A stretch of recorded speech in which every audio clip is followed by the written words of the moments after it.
আজকে আজকে কিছু কথা বলবো জায়গা জমিন নিয়ে। মানে বাংলাদেশের ভিতরে অনেক প্রতারক আছে, জায়গা জমিন বিক্রি করে।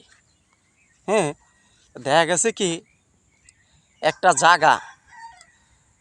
জায়গা 10 জনরে দেখাইছে, 5 জন থেকে বায়না নিছে।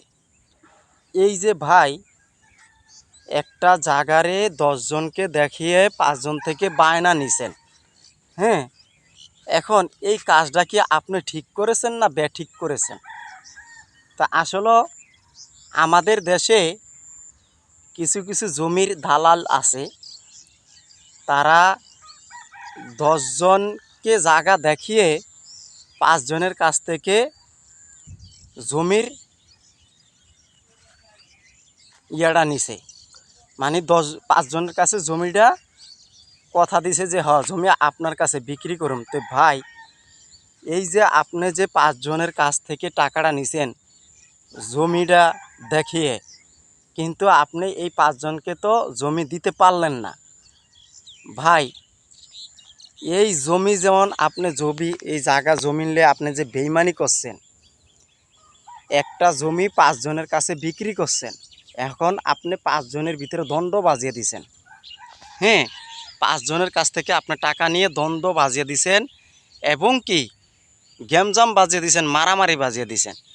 তো এই এক জমিন 5 জনের কাছে বিক্রি কইরা আপনি 5 জনের থেকে টাকাটা নিছেন। আপনি আনন্দেতে আপনার বউ ফুলাফাল নিয়ে শান্তিতে দিন কাটাচ্ছেন। তো ভাই, আপনি একবার চিন্তা করলেন না যে আমি যে একটা জমিন 10 জনকে দেখে 5 জন থেকে বায়না নিছেন টাকা।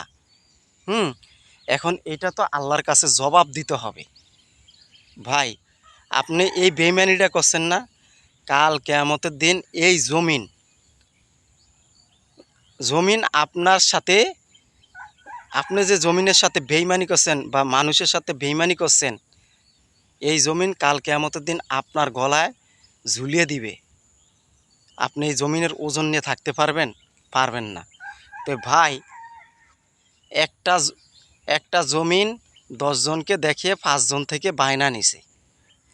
তো ভাই, যারা যারা এই কাজগুলো করেন, আমরা একদিন ওই কবরে যাইতে হবে, মরতে হবে, ওই কবরে হিসাব দিতে হবে। ভাই, আপনি যতই লাখ বাহাদুরি হন, কোটিপতি হন, শিল্পপতি হন এবং যত হেডামগিরি লোক হন, কোনো দিন আপনি অনেকে মাতাব্বরি করতে পারবেন না।